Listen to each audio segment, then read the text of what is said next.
Here are the top stories for today, June 7, 2021. Inching closer to recovery, the government officially rolls out the COVID-19 vaccination for economic frontliners, or the A4 priority sector.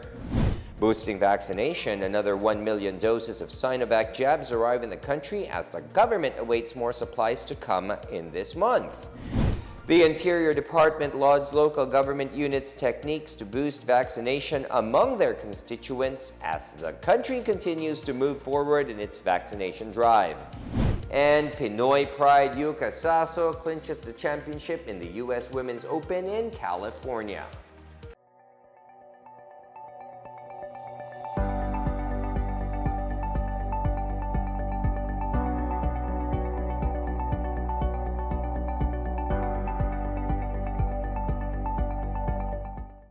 Good day, I am William Theo. Welcome to the PNA Newsroom.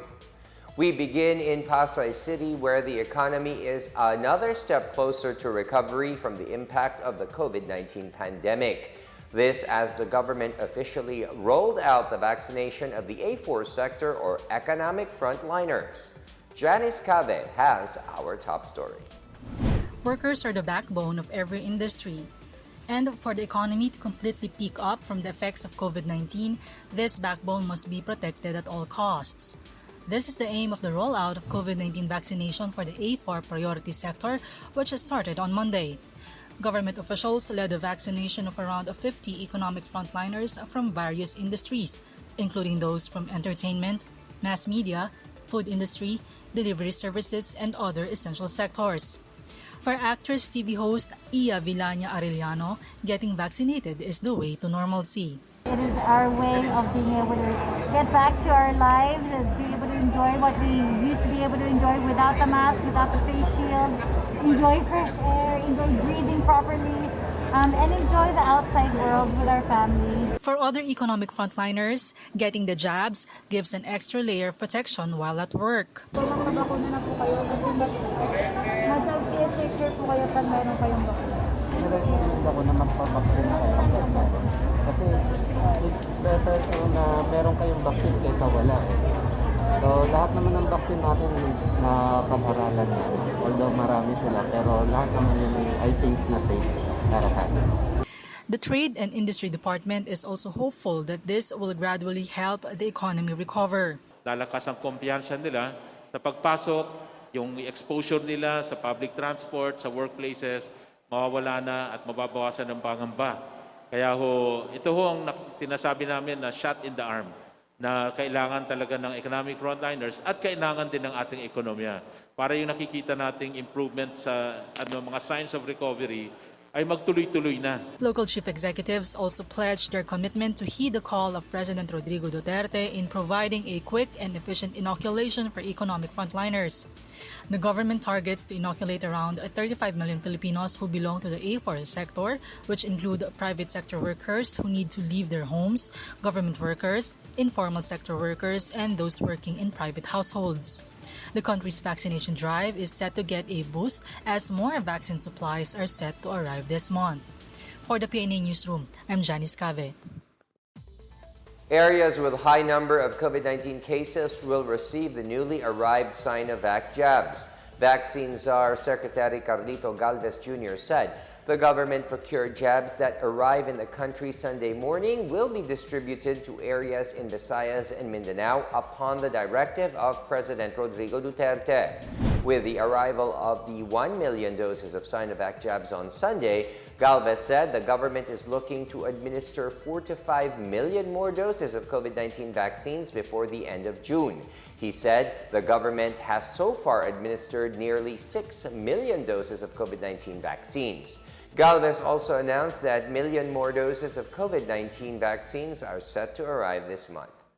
All in all po, ang darating po ngayong June para po mabakunahan ang ating A1, A2, A3, and A4 and A5 ay 10,158,000 vaccine doses sa loob ng buwang ito.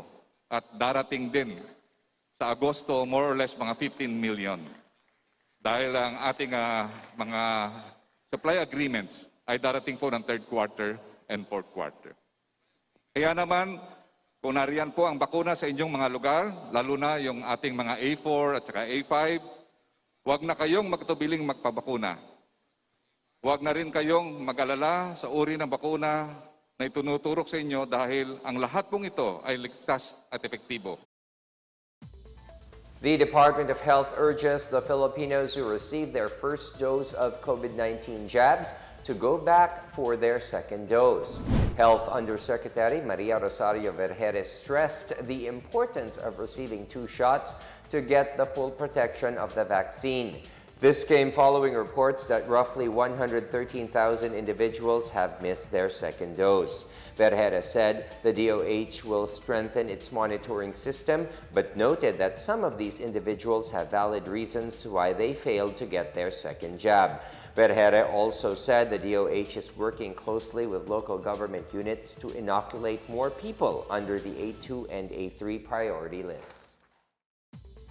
The Department of the Interior and Local Government, or DILG, commends local government units that are finding ways to get more people jabbed against COVID-19. DILG Secretary Eduardo Año said these LGUs are thinking of innovative ways or out-of-the-box strategies to enjoin their constituents to get the COVID-19 shots. In San Luis, Pampanga, there is the Baka Para sa Bakuna project where a cow will be raffled every month starting July to qualified vaccinated residents. In Sucat, Muntinlupa, residents who get vaccinated are eligible to join a weekly raffle where they can win 25 kilograms of rice. In Bulacan, Baliwag Pagbangon Census 2021 was conducted to prepare the municipality's demographic profile for vaccination efforts and to assess the personal views of the residents on vaccines. In Binyan, Laguna, the LGU conducted a house-to-house vaccine registration of senior citizens and indigent families. In Taguig, residents are highly encouraged to enroll in Taguig Trace to secure their vaccination registration.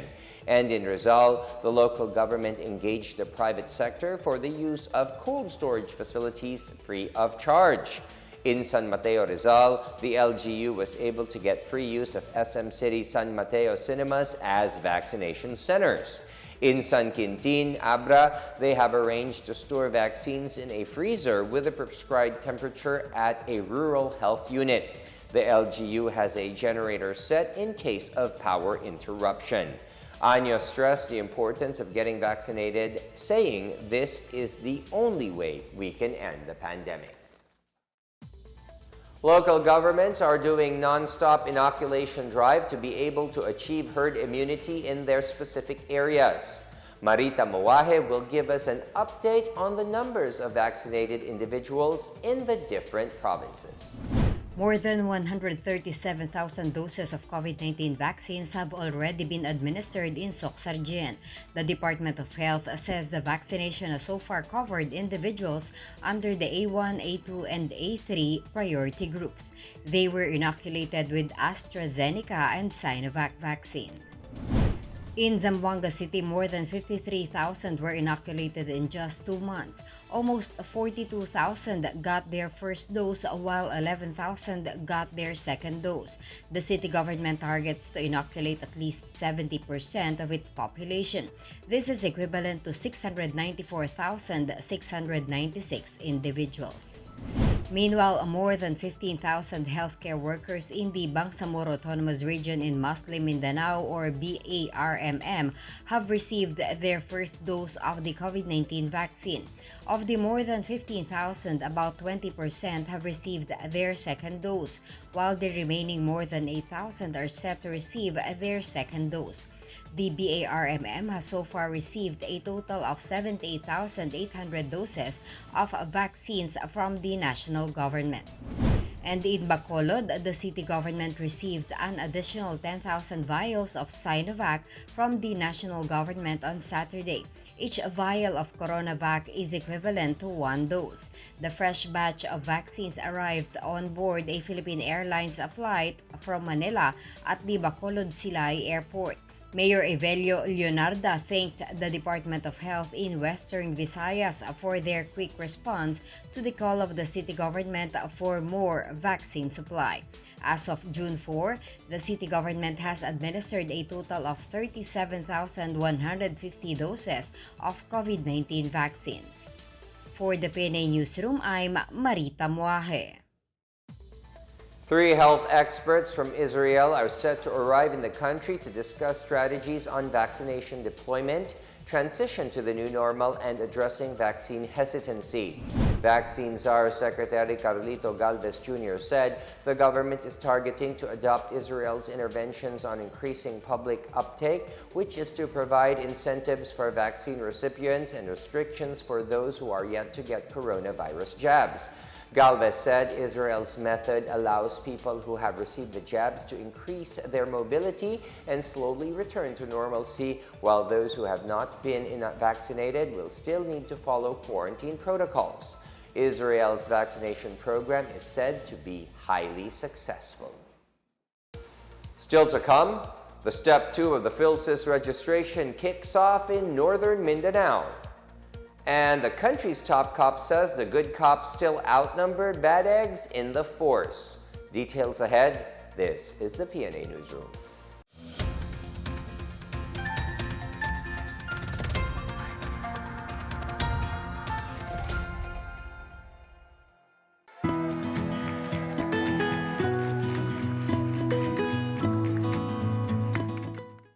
The COVID-19 pandemic has greatly changed our lives for the worse. Lives and jobs were lost and economies reached a meltdown.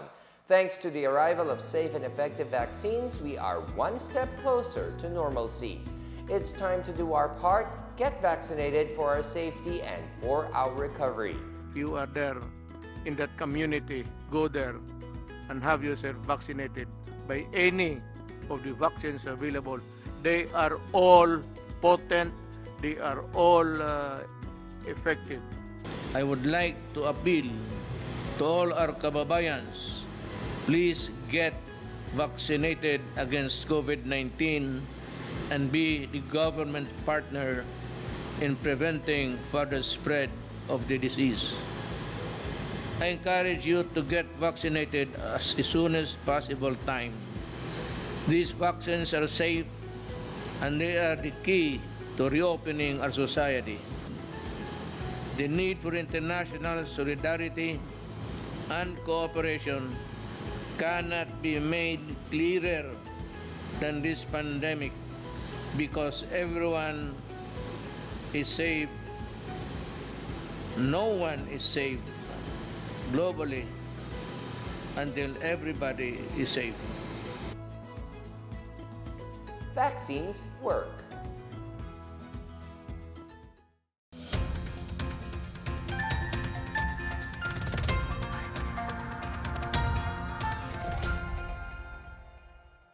While the local government intensifies efforts to contain the spread of COVID-19, other areas appeal to the national government to help increase their testing capacity and to continuously send them the much-needed vaccines. The details from Joyce Cudis. Local officials in Benguet are determined to increase their testing capacity in a bid to contain the COVID-19 disease in their area.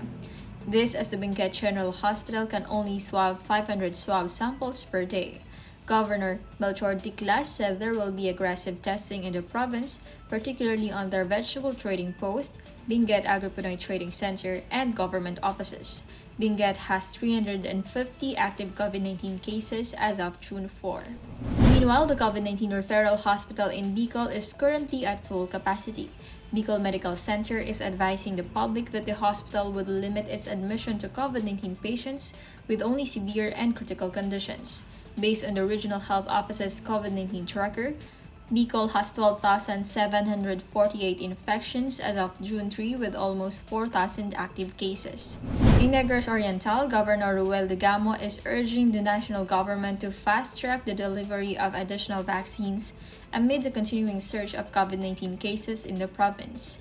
Assistant Provincial Health Officer Dr. Lyland Estacion said that the province has not received a fresh supply of vaccines. She said Governor Digamo has already allocated money for the procurement of vaccines, but since the purchase of the jobs is not yet allowed, the province has to rely on the government. Negros Oriental is said to be running low on supply as the remainder of the jobs is reserved for the second dose of those already inoculated with the first dose. For the PNA Newsroom, I am Joyce Cudis. The Step 2 registration process for the Philippine Identification System, or PhilSys, in Northern Mindanao will start this month. The Philippine Statistics Authority, or PSA, will start the second step of registration in the province of Camiguin on June 7, in Bukidnon and Misamis Oriental on June 14, and Lanao del Norte and Misamis Occidental on June 21. The registration schedules are intended for those who were included in the house-to-house data collection from selected villages with low-income households. Meanwhile, the tentative schedule for Step 2 registration for those who have applied online will be in August, while institutional registration is set in September. As of May 31, total registrants in Region 10 reached to 1.09 million, or 144.8% of the 756,000 target registrants. The Philippine National Police thanked Congress for assuring the passage of the 128 million peso Revitalization and Capability Enhancement Program, which will be implemented starting 2022. PNP Chief General Guillermo Eleazar on Saturday said he is lucky that the measure may be passed under his term. Eleazar paid a courtesy call on senators last week when the allocation of 20 billion pesos each for 2022 and 2023 were tackled under Senate Bill 2004 filed in January.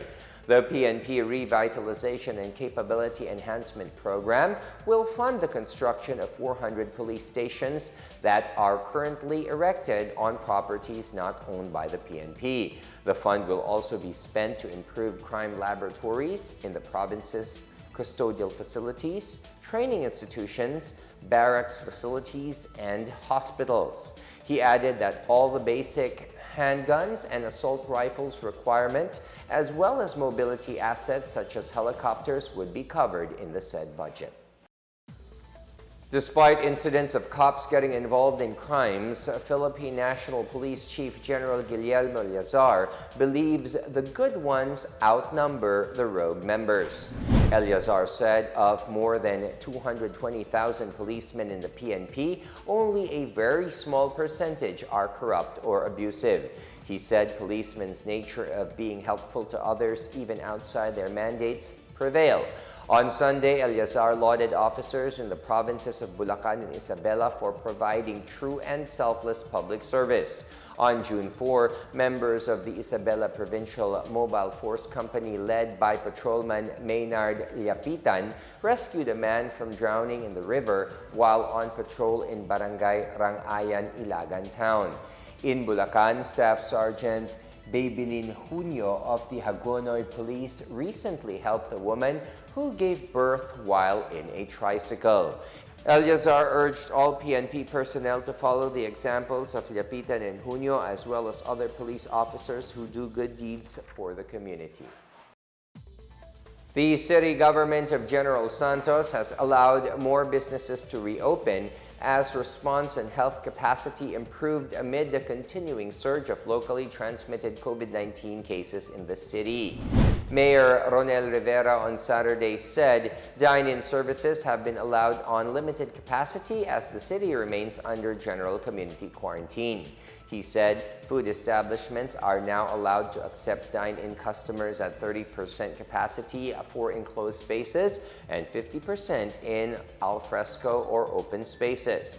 Last Friday, the National IATF approved the city's government request to place the city under GCQ effective June 5 and until June 30. The mayor said the other prevailing restrictions will continue, such as strict border control, no movement Sunday, curfew from 10 p.m. to 4 a.m., total liquor ban, barangay clustering, and the market schedule. He said they are still discussing whether to allow the resumption of church services and other religious activities.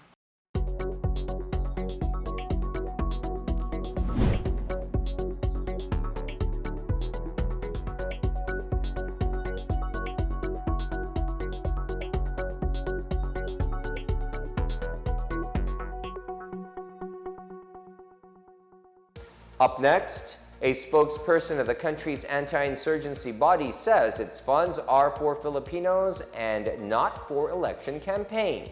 And 19-year-old Yuka Saso clinches the championship of the US Women's Open. Back after a quick break, stay with the PNA Newsroom.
You're still watching the PNA Newsroom. A total of 61 members of Anak Pawis, a sectoral front organization of the CPPNPA-NDF, severed ties with a communist group and voluntarily surrendered to the government. The former Anak Pawis members claimed they were recruited by Randy Batara and Marilu Atendido under the leadership of Isabelo Adviento. Some of them participated in rallies around Cagayan and during anniversaries of the CPPNPA. They also said they met with the NPA command under Henry Abraham alias Bobby Javier or Dominador Javier. They said they voluntarily surrendered to support the programs of the government.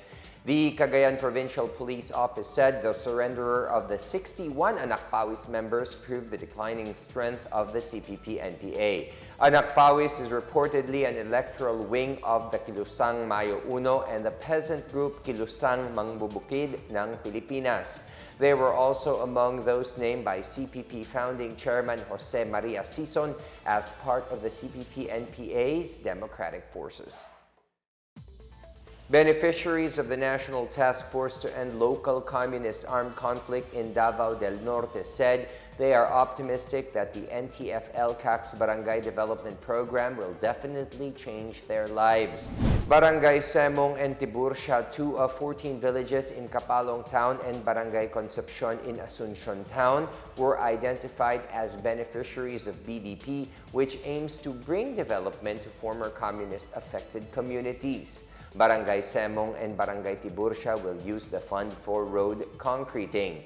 On the other hand, Barangay Concepcion will use the budget for road concreting and solar street light installation. At least 822 villages were initially identified by NTF-LCAC to have been cleared of CPP-NPA influence. NTF-LCAC spokesperson Undersecretary Lorraine Marie Badoy said the BDP restores the hope and freedom of communities cleared of the influence of the communist movement. She said defunding the BDP would mean depriving poor Filipinos of a means to live a comfortable life. National Task Force to End Local Communist Armed Conflict spokesperson Undersecretary Lorraine Marie Badoy defended the NTF-LCAC's budget, saying that the task force's budget is used to develop barangays cleared of insurgency. Badoy denied allegations made by Bayan Muna Representative and House Deputy Minority Leader Carlos Zarate, who claimed that the task force is using its funds for the campaign propaganda of their favored candidates. Out of the 19 billion peso total budget, 16.5 billion is allotted for the development of over 800 barangays. Among the projects of the Barangay Development Program or BDP are farm-to-market roads, classrooms, water and sanitation, health stations, and livelihood projects. Badoy said the BDP's goal is to prevent generational poverty and ignorance enabled by the CPPNPAs. She denied Zarate's claim that she destroyed the meaning of good governance by her alleged red tagging. Badoy also said the Makabayan bloc, which enabled crimes committed by the CPPNPAs, should be removed from Congress. In sports, Yuka Saso scored a historic win as she clinched the 76th U.S. Women's Open Championship at the Olympic Club in San Francisco, California on Sunday local time. The 19-year-old golf sensation beat Japan's Nasa Hataoka after holding her off in a sudden death playoff to win the title. Hataoka came up way short in her second shot and landed the ball farther from the hole and then came 3 feet short of a birdie to eventually settle for a par. Saso struggled in her first shot but recovered after sending her ball just 8 feet shy of the hole and slotted her birdie in to beat Hataoka. Saso is the first Filipino to win in any of the LPGA Tour's 5 major championships. She also tied South Korea's Inbi Park for the title of youngest U.S. Women's Open champion at age 19. A group of paddling enthusiasts is pushing to promote Cebu as a paddling destination in the Philippines. The Philippine Outrigger Canoe Club is set to sail around the southern part of Cebu Island in a 200-kilometer long-distance paddling expedition called Paddle Forward Cebu. 6 men will paddle for 5 days from the Il Corso at the South Road properties in Cebu City on June 12 to the famous diving site of Moalboal on June 16. Club President Buzzy Budlong said Cebu is a great destination for this type of water sports. Governor Gwendolyn Garcia expressed her support for the activity as it is in line with the provincial government's push to revive the island's tourism industry. Meanwhile, in Benguet, the town of Atok, also known as the coldest town in the province, is crafting a dress code rule for tourists as it prepares to open its tourist sites before the end of the year. Mayor Raimundo Sarac of Atok said arriving tourists will be requested to wear clothing that fits the weather and will not annoy the locals' culture. She said the dress code will also be for the protection and safety of visitors against the elements and against possible catcalling from locals. Among Atok's popular destinations are the Sakura Garden at the Heights Place in Pawai, the Northern Blossom in Sayangan, and the country's second highest peak, Mount Pulag and Mount Timba.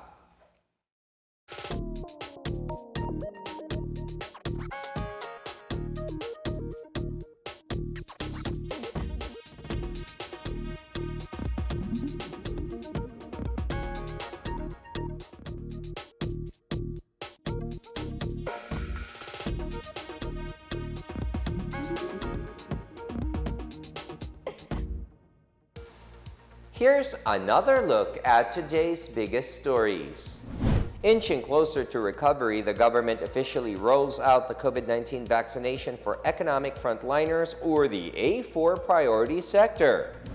Boosting vaccination, another 1 million doses of Sinovac jabs arrive in the country as the government awaits more supplies to come in this month.